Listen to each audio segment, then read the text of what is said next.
The day Everett Callahan joked that his boss was married to her company, he had no idea that within the next few hours, the most powerful woman in the city would be standing in front of him with tears in her eyes, offering to give up the one thing she had spent her entire life building.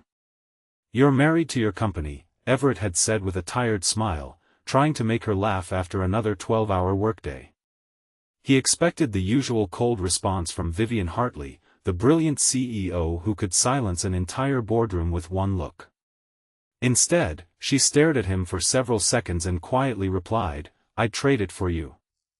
Everett's smile disappeared. So did hers. For a moment, neither of them moved, because both suddenly realized that the joke had exposed a truth neither was ready to face. Before we continue, if you believe in kindness, forgiveness, hope, and second chances, please like this video, share it with someone who needs a little hope today, leave a comment, and subscribe to our channel. Your support helps our community keep bringing stories about people who discover that sometimes the greatest things in life cannot be bought, built, or measured. Everett had learned early that life rarely gave people what they deserved. At 38, he was raising his 9-year-old daughter, Maisie, alone after losing his wife, Claire, to an illness 3 years earlier. He never spoke badly about Claire, never allowed grief to become an excuse, and never let Maisie believe that her mother had simply disappeared from their lives. Instead, he kept Claire's memory alive through small things, the recipes she used to make, the songs she loved, and the habit of leaving a handwritten note inside Maisie's lunchbox whenever she had an important day at school. Everett worked as a facilities supervisor at Hartley & Vail, one of the largest technology companies in the country. He was not wealthy, powerful, or particularly interested in climbing a corporate ladder. His ambition was simple. He wanted to pay the bills, keep a roof over Maisie's head, and make sure his daughter never felt alone. Vivian Hartley was almost the opposite. She had built Hartley & Vail from a small software company into a global business after taking over from her father. She was 41, respected, intimidating, disciplined, and almost impossible to read. Employees knew she arrived early, left late, remembered every financial number, and rarely allowed herself an afternoon away from the office. What most people did not know was that Vivian had spent years believing that love was something that could be lost the moment you depended on it. Her father had chosen the company over her mother so many times that eventually her mother stopped asking him to come home. When Vivian was 19, her mother left. Her father responded by working harder. Vivian learned the lesson without anyone teaching it to her: people leave, but work stays. So she made herself indispensable to the one thing she believed could never abandon her. Everett first caught Vivian's attention because he was the only employee who did not seem impressed by her title. He respected her, certainly, but he treated her like a person. If she walked through the maintenance area carrying 6 folders, he would tell her she was blocking the hallway. If she skipped lunch, he would casually place a sandwich near her office door. If she demanded that a broken elevator be repaired immediately, he would calmly explain why it would take another hour. He never flirted with her, never tried to gain favor, and never asked for anything. Vivian found that strangely comforting. Around everyone else, she was the CEO. Around Everett, she was simply Vivian.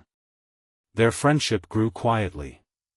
Everett would sometimes tell her funny stories about Maisie's latest school project, and Vivian would pretend not to be interested before asking 3 questions about it. One afternoon, she found a photograph of Maisie taped to Everett's locker. The girl was holding a cardboard rocket and smiling proudly. Vivian smiled too, and Everett noticed. He told her Maisie had been trying to build a rocket because she wanted to become an astronaut. Vivian admitted that when she was a child, she had wanted to become an artist. Her father had told her artists struggled to survive, so she had stopped drawing. Everett looked at her for a long moment and said that perhaps the saddest thing about growing up was how easily adults taught children to abandon the things that made them happy. Vivian did not answer. But the next morning, Everett found a small sketchbook sitting on his desk with a note attached. It simply said, "For Maisie's astronaut." Everett smiled when he saw it. He knew Vivian had bought it for Maisie, but somehow the gift felt larger than that. It was the first time he had seen the guarded CEO do something simply because it might make another person happy. Then came the day everything began to change. The company was preparing for its biggest contract in years, and Vivian had been working almost without rest. A mistake in one of the financial reports threatened the entire deal. The board immediately blamed a junior employee, but Everett discovered that the numbers had been altered before they reached that employee's desk. He quietly investigated and realized the problem was connected to a senior executive who had been secretly moving company funds into a private investment account. Everett knew reporting it could make enemies, but he also knew keeping silent could destroy hundreds of employees who depended on their jobs. He took the evidence to Vivian. She was furious, not at Everett, but at the betrayal. For the first time, he saw something crack behind her confidence. She had trusted the executive for years. The man had been one of the few people her father had left behind when he retired. Vivian wanted to believe there had been an explanation, but the documents were undeniable. Everett stayed beside her while she read every page. He did not tell her what decision to make. He simply reminded her that protecting a company did not mean protecting the people who were hurting it. The executive was removed, the authorities were contacted, and the contract was eventually saved. Yet Vivian did not feel victorious. She felt exhausted. The experience had forced her to recognize how much of her life was built around control. She had spent years believing that if she worked hard enough, nothing could fall apart. But people could betray you. Families could break. Loved ones could die. Companies could survive without you. Nothing was guaranteed. A few days later, Everett arrived at the office with a small paper bag containing 2 pastries. He placed one on Vivian's desk and told her it was from a bakery near Maisie's school. Vivian looked at the pastry and then at him. She asked why he always seemed to know when she needed a little kindness. Everett shrugged and said that people usually made it obvious when they were hurting, they just hoped nobody noticed. That sentence stayed with her. Their connection became impossible for others to ignore. Employees noticed that Vivian smiled more when Everett was around. They noticed that Everett no longer rushed away when she entered the maintenance area. They noticed that Maisie sometimes came to the office after school and sat in the reception area drawing pictures while her father finished his work. Vivian began joining them during lunch. At first she sat across from Maisie and asked about school. Eventually Maisie started saving a seat for her. For Everett, watching Vivian bond with his daughter was both beautiful and frightening. He had promised himself that he would never allow anyone to become important enough to hurt Maisie again. Yet Vivian was slowly becoming part of their little world without asking for permission. She remembered Maisie's favorite books. She attended a school science presentation when Everett had to work. She brought Maisie the same sketchbook months later, now filled with drawings of rockets, planets, and impossible worlds. But then everything collapsed. One afternoon, Everett was called into Vivian's office. She told him the board had received photographs suggesting that he had been sharing confidential company information with a competitor. The evidence looked convincing. His access records appeared to show that he had entered restricted areas after hours, and several files had been downloaded using his employee credentials. Everett was stunned. He knew he had done nothing wrong. But Vivian had no choice but to suspend him while an investigation took place. What hurt most was not losing his job. It was seeing doubt in Vivian's eyes. Everett walked out of the building carrying a small box of belongings. He had expected Vivian to trust him. She had trusted him with company secrets, personal stories, and the parts of herself she showed no one else. Yet when it mattered most, she had chosen the company first. For the first time, Everett understood why people called her married to it. He spent the next several days applying for work while trying to hide his worry from Maisie. He told her that things were changing and that sometimes adults had to be patient when life became complicated. Maisie sensed that her father was hurting. One afternoon, she asked whether Vivian was angry with him. Everett said he did not know. Maisie looked down at her drawing and quietly said that sometimes people who were scared made decisions that hurt the people they loved. Those words reached Vivian in a way no board meeting ever could. The investigation continued, and Vivian personally reviewed every access record. Something bothered her. Everett's credentials had been used, but the timing did not match his movements. She requested security footage from the building and discovered something shocking. The person accessing the restricted files had used a cloned access card. The entire setup had been designed to make Everett look guilty. Vivian did not stop there. She followed the evidence and discovered that the same senior executive Everett had exposed weeks earlier had been working with another employee to retaliate against him. They had created false evidence because they knew Everett was close to Vivian. They wanted to damage his reputation and make Vivian distrust the one person who had begun challenging her emotionally. The truth destroyed Vivian. She immediately went to Everett's home during the afternoon, carrying a folder containing the evidence that cleared him. She expected anger. She expected him to shut the door. Instead, Everett listened silently as she explained everything. Then he asked her the one question she had been avoiding. Why didn't you trust me? Vivian could have defended herself. She could have blamed the evidence, the board, the pressure, or the investigation. Instead, she finally told him the truth. She said she had spent her entire life believing that people eventually left, so she had built a life where nobody was allowed to become necessary. When the evidence appeared, she had chosen the company because the company was the only thing she knew how to protect. Everett looked at her with sadness rather than anger. He told her that forgiveness did not mean pretending she had not hurt him. It meant believing she could become someone who would not make the same choice again. Vivian began to cry.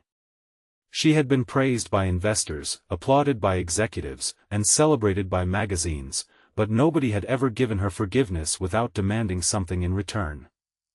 Everett was not asking for money, influence, or another chance at his job.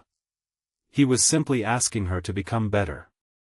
The next morning, Vivian resigned from several unnecessary committees and cancelled a series of meetings she had scheduled simply because she was afraid to slow down. She offered Everett his position back with full back pay, but he told her he needed time. She accepted that without argument. Then came the moment that changed everything. During a company luncheon celebrating the successful completion of the investigation, Everett arrived with Maisie. Vivian was standing near the window when Everett walked over. He smiled and looked at the crowded room before telling her that she really was married to her company. Vivian smiled. But this time, she did not look away. She told him that he was right. She had spent years confusing responsibility with love and achievement with happiness. Then she looked at him and admitted that if she had to choose between keeping every title, every award, every office, and every dollar she had earned, or having the chance to build something real with him and Maisie, she finally knew what she would choose. She would choose them. Everett's eyes filled with tears when he remembered the words she had spoken days earlier, "I'd trade it for you." He told her that he did not want her to trade her entire life for him. He wanted her to finally live it. That was the moment Vivian understood the difference between sacrifice and love. Love was not giving up everything for another person. Love was making room for another person without losing yourself. Months passed, and Everett eventually returned to Hartley and Vale in a new role overseeing employee safety and workplace support. Vivian transformed the company culture, introducing policies that encouraged employees to take time with their families instead of praising them for working until exhaustion. She created a scholarship in Claire's memory for children of employees who had lost a parent. Maisie became the unofficial favorite visitor at the office, especially after her cardboard rocket won a school competition. Vivian also started drawing again. She kept the first sketchbook Everett had seen in her office on a shelf beside her desk. The pages were filled with imperfect drawings of ordinary things: coffee cups, flowers, city streets, and people sitting together at lunch. They were not masterpieces, but they were hers. One afternoon, Everett found her drawing Maisie at the company courtyard. Maisie was laughing while trying to balance a cardboard rocket on her head. Everett stood beside Vivian and watched. He smiled and reminded her of the joke that had started everything. "You know," he said, "you're still married to your company." Vivian looked at the children playing nearby, then at Everett. "No," she replied. "I work for my company. But my life belongs to the people I love." Everett reached for her hand. Vivian held it. There was no grand proposal, no dramatic announcement, and no perfect promise that life would never hurt again. There was simply a man who had learned that forgiveness could open a door, a woman who had finally learned that success could never replace connection, and a little girl who had unknowingly helped two wounded adults discover that family could be chosen one ordinary day at a time. If this story touched your heart, please like this video, leave a meaningful comment, share it with someone who needs hope today, and subscribe to our channel so you never miss another emotional journey. And before you go, leave a meaningful comment telling us what you believe the greatest lesson of this story is. Is true love about giving everything up for someone, or is it about finally making room for someone in the life you already built? Sometimes the person who changes our life does not arrive with a grand promise. Sometimes they simply stand beside us on an ordinary afternoon and remind us that no achievement is worth losing the people who make life worth living.